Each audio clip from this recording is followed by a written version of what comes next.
morning. This is Pastor Ray Frank, Syracuse Wesleyan Church. And today is Monday, April the 13th. Wow, almost halfway through the month already.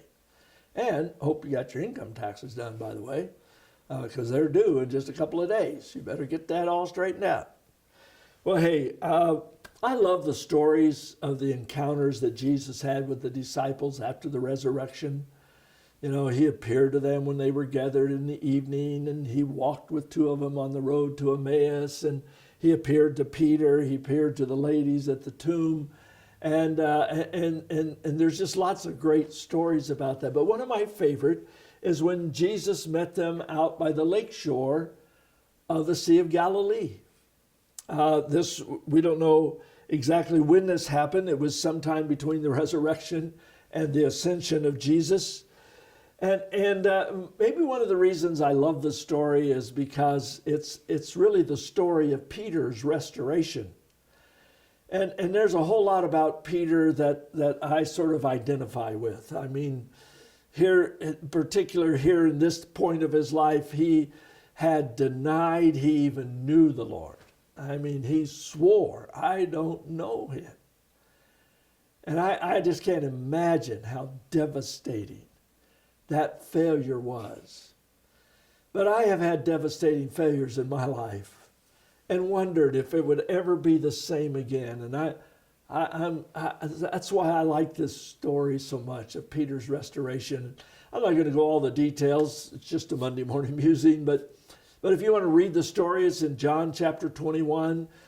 Peter and a few of the other disciples said, hey, let's go fishing. And so they got in a boat, and of course they were fishermen by trade, and so they knew all about it and how to do it, and they fished all night and didn't catch a thing. I fished for years before I ever caught my first fish, so I know a little bit about their disappointment. And then the sun begins to come up, and they see this figure on the shore, and it's Jesus. They don't know that it's him, but it's him, and he hollers out, hey, have you caught anything? And they say, well, no, we fished all night, didn't catch anything. Jesus says, throw your nets over on the right side. Can you imagine these fishermen thinking, come on, we've tried every side, front and back, left and right, or port and starboard, whatever that is on a boat, and really throw the nets over on there. But they did it, and suddenly their nets are just filling with fish. Because I'm an accountant, I love it that they actually count the fish a little bit later in the story. There's 153 fish, large fish. That's a lot of fish. And John leans over to Peter and he says, hey man, this happened in Luke chapter 5. Remember we'd been fishing all night, and then Jesus asked us if we caught anything, and we had that miraculous catch of fish. That's Jesus on the shore. I love Peter's eagerness. He puts his coat back on him and jumps overboard and wades over to the shore. Well, Jesus had prepared a breakfast for him. He said, bring some more fish and we'll cook a little bit more. But he had things to start with. He had a fire going. He had some bread. He had some broiled fish for him. I can imagine how that conversation, as they're reminiscing about the past stories of Jesus doing miracles and that miracle catch of the fish back in Luke chapter 5 and how this had happened again. And but there came a moment after they had finished breakfast when Jesus asked Peter, Peter, do you love me?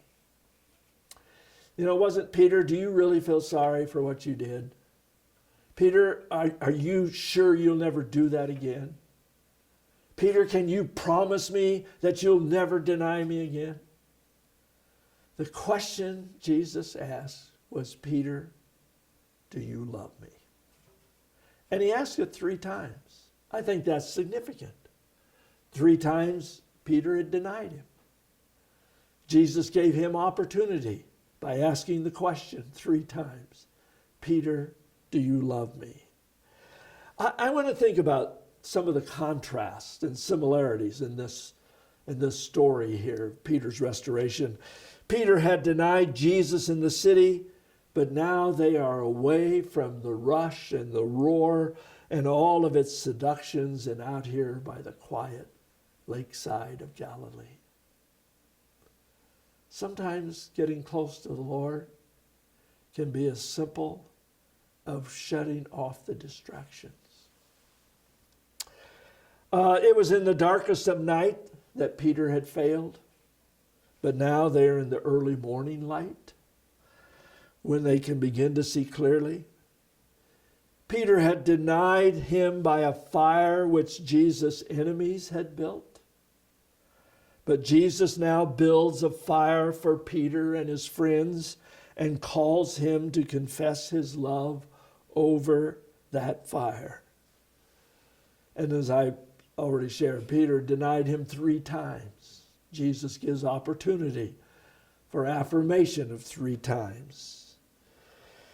And look how Jesus sets this up. He reminds them of shared memories that time before, told about in Luke chapter 5, of the all night of fishing, and they didn't catch anything, and then they did at Jesus' command. And, wow, the memories that must have brought back.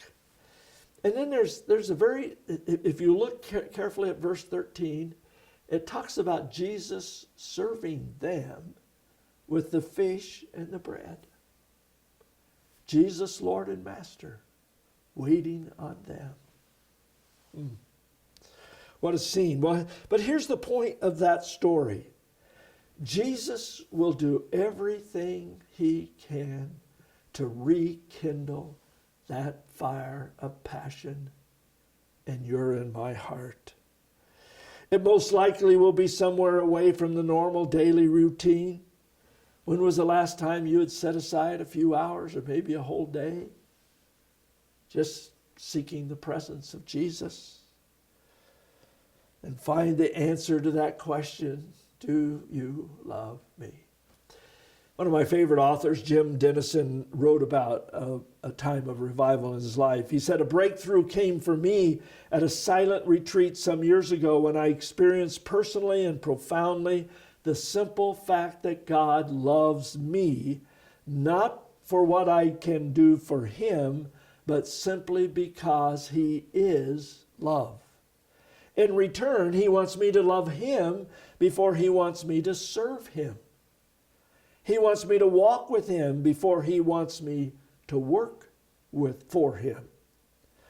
He goes on, "I felt deeply on that retreat the fact that God is my Father and I am his child. How grieved I would be if I realized, if my sons thought my love for them was based on what they did for me. And yet this was how I was relating to the Father." Well, I trust that'll stir your desire. The question is, do I love him with all my heart, all my soul, all my mind, all my strength? It's, I think, significant that the 3rd time Jesus asked Peter this, Peter finally realizes that he can't know his own heart. And so he appeals to Jesus himself. And he said, "Lord, you know all things. You know if I love you." I think Peter was saying, "Lord, you tell me." Can you and I do that? Would we come before Jesus and honestly ask him, "Lord, show me the love in my heart for you"? Well, I trust it'll be a loving week and that you'll have a great week with Jesus. God bless.